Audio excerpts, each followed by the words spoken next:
Hi అండి. ఈరోజు కోడిగుడ్లు పెసరపప్పు కూర వండుతా. ఇప్పుడైతే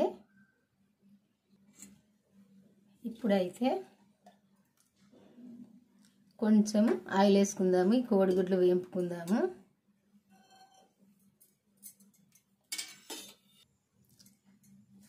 ఈ కోడిగుడ్లు ఫస్ట్ వేపుకుంటే మనం పప్పులు వేసుకున్నా కానీ నీసు వాసన రాదు, మంచిగా ఉంటాయి.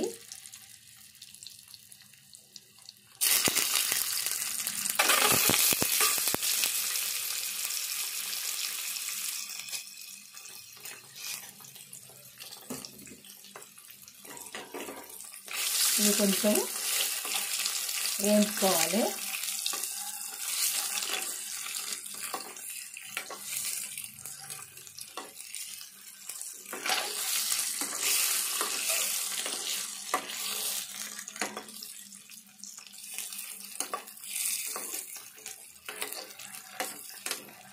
మనం అట్టిగానే పప్పులు వేసుకున్నాం అనుకోండి, వేసుకుంటే కొంచెం ఒకవేళ ఇది ఇచ్చుకపోయినట్టు అయినా కానీ నీసు వాసన వస్తుంది.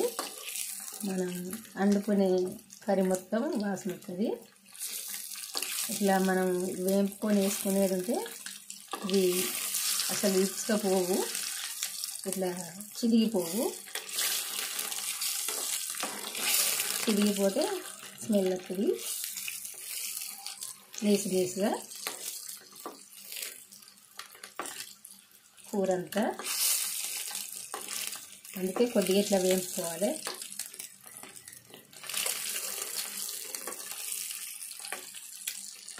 ఈ పైన కొంచెం ఇట్లా వేగేదాకా వేపుకోవాలి.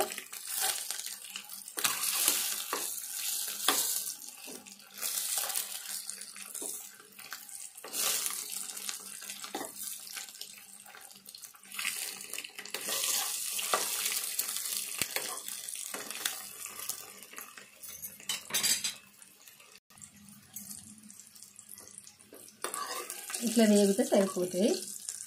ఎందుకంటే మనం ఇది పప్పులే కదా వేసుకునేది, అందుకే ఇట్లా చిరిగిపోకుండా ఉండాలి. అందుకే ఇందుకు ఇట్లా వేపుకోవాలి.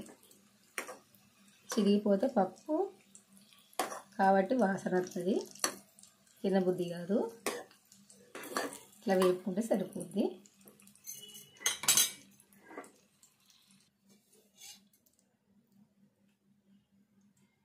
ఇప్పుడు ఆయిల్ వేసుకుందాము.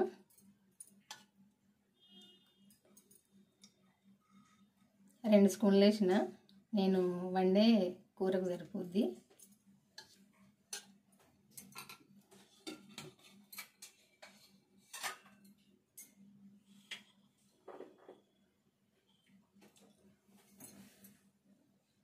తాలింపు దినుసు వేసుకుందాము. ఫస్ట్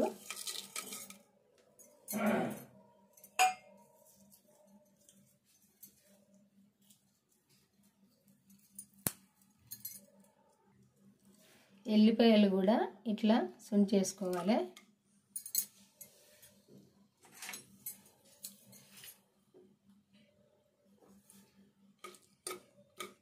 కొంచెం ఇది వేగాలి.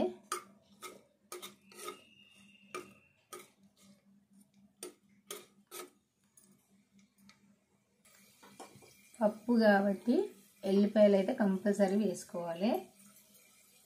ఇప్పుడు ఉల్లిపాయ వేసుకుందాము. ఇట్లా వేగినాక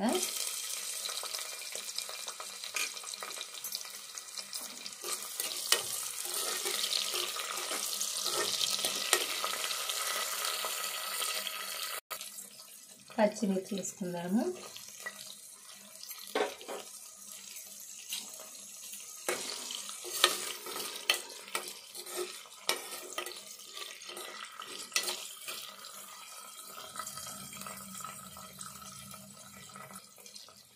పసుపు వేసుకుందాము. సాల్ట్ వేసుకుందాము. ఒక చెంచా వేసిన సరిపోద్ది.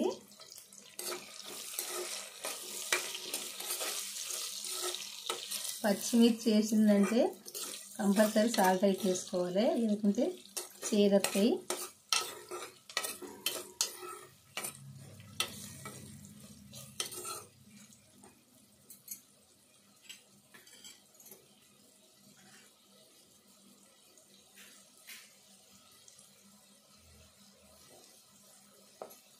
ఇప్పుడు అల్లము వెల్లుల్లి పేస్ట్ ఇప్పుడే దంచిన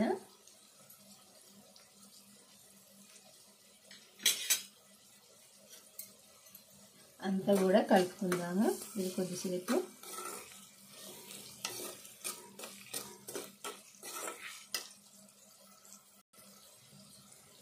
ఇప్పుడు ఈ పప్పు వేసుకుందాము. ఈ పప్పు శుభ్రంగా కడిగి పెట్టిన ఒక 15 నిమిషాలు అవుతుంది. ఈ పప్పు కూడా వేగాలి కొంచెము ఈ తాలింపుతో, ఎందుకంటే ఇది పచ్చిపప్పు కాబట్టి కొంచెం పచ్చి పచ్చి నామనామం వస్తుంది. కొద్దిసేపు వేగితే మంచిగా ఉంటుంది టేస్ట్గా. అందుకే ఈ పప్పు కూడా కొద్దిసేపు వేపుకుందాము.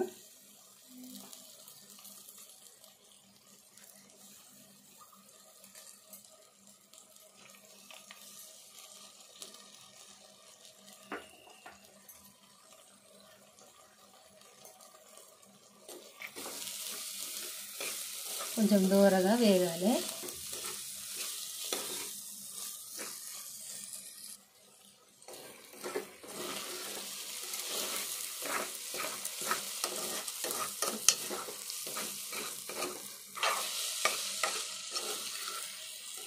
ఇట్లా కొంచెం దూరగా వేగినాక ఇప్పుడు టమాటా వేసుకుందాము.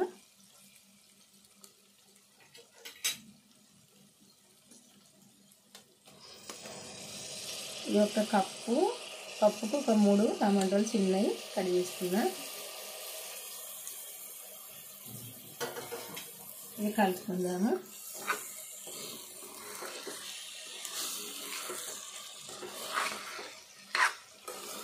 ఈ టమాటా కూడా వల్ల కావాలి మెత్తగా.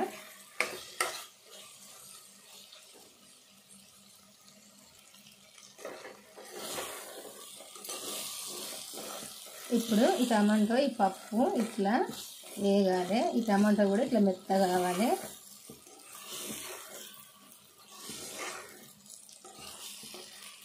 ఇట్లా కావాలి.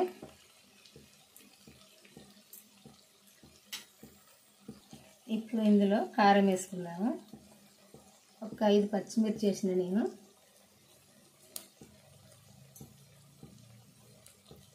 ఒక చెంచాన్నర కారం వేసిన సరిపోద్ది.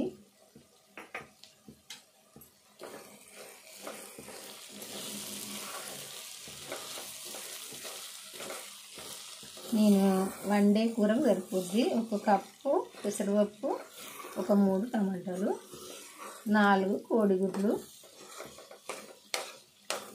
సరిపోద్ది.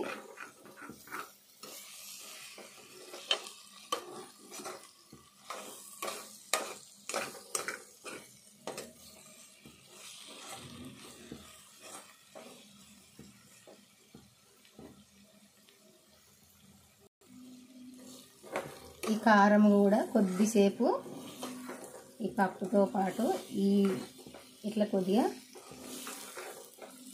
ఇందులో కలిసినట్టు ఉడకాలి.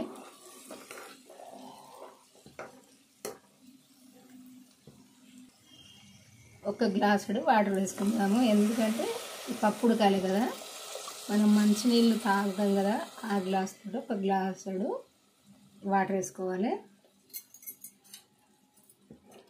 పప్పు ఇది మరీ మెత్తగా ఉడకద్దు, మరి వక్కలు ఉండద్దు. సరిపోద్ది ఒక గ్లాస్ వేసిన.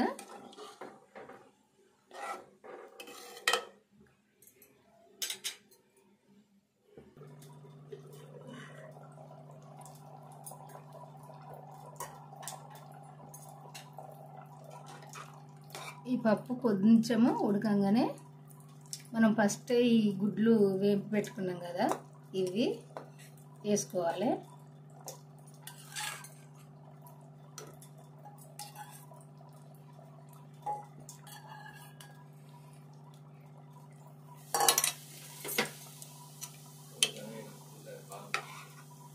ఇవి కూడా కొంచెం ఉడకాలి కదా, ఉడికినాయి కానీ కొంచెం సాయారం పట్టాలి కదా. ఇందులో నేను ఇట్లా ఘాట్లు అయితే పెట్టలేదండి, ఏం కాదు, సాయారం పోతుంది కంపల్సరీ లోపల దాకా. కొద్దిసేపు అయితే ఉడకాలి. ఇంకా మూత పెట్టుకుందాము.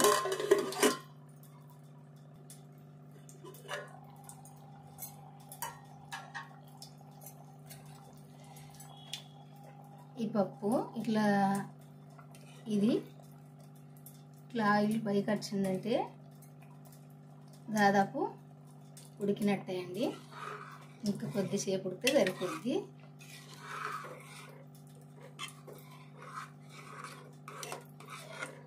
కొద్దిసేపు ఉడకాలి.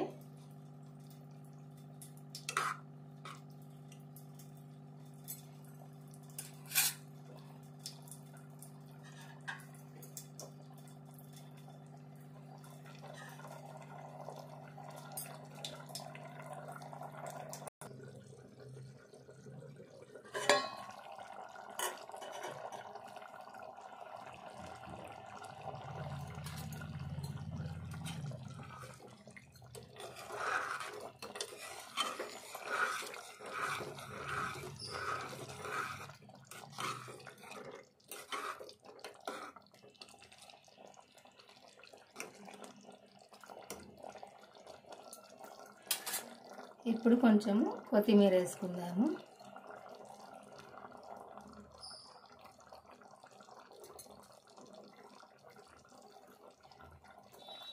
కొంచెం అట్లనే ఇది వేయించిన ధనియాల పొడి కూడా వేసుకుందాము.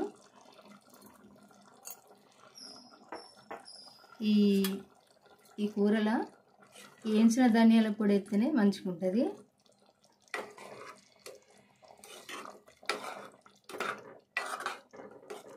కొన్నిట్లలో వేయించింది వేసుకోవాలి, కొన్నిట్లలో పచ్చి వేసుకోవాలి ధనియాల పొడి. ఈ కూరల పులుసు కూరల్లో వేయించిన ధనియాల పొడి వేసుకుంటేనే మంచిగా ఉంటుంది. కొద్దిసేపు ఉడకాలి. ఉడికితే ఈ కూర అయిపోయినట్టే. ఎగ్ కూడా ఇట్లుంటాయి. మనం ఫస్ట్ వేయించుకొని వేసుకుంటే ఇట్లా మంచిగా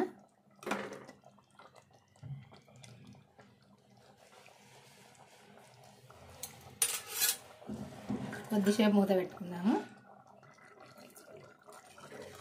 ఇట్లా ఉడికితే సరిపోద్దండి. ఇంత సూపు కూడా చల్లగా అయిందంటే ఉండదు.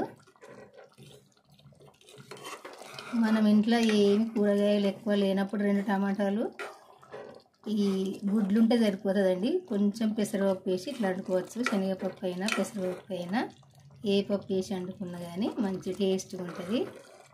ఇష్టంగా తినచ్చు. ఇట్లా ఉంటుంది ఈ కూర. అయితే ఇప్పుడు ఉడికింది. మీకు నచ్చింది అనుకుంటా ఈ కూర. అందరికీ నచ్చితే కనుక లైక్ చేయండి. లైక్ చేసి మన ఛానల్ అయితే సబ్స్క్రైబ్ చేసుకునే వాళ్ళు ఉంటే చేసుకొని ఈ వీడియో అయితే మన ఛానల్కి వెళ్ళి చివరి దాకా చూడండి. చూసినప్పుడే మీకు తెలుస్తుంది ఎట్లా వండాలన్నది. బాయ్ అండి, ఉంటానండి. మళ్ళీ వంటతో కలుద్దాము.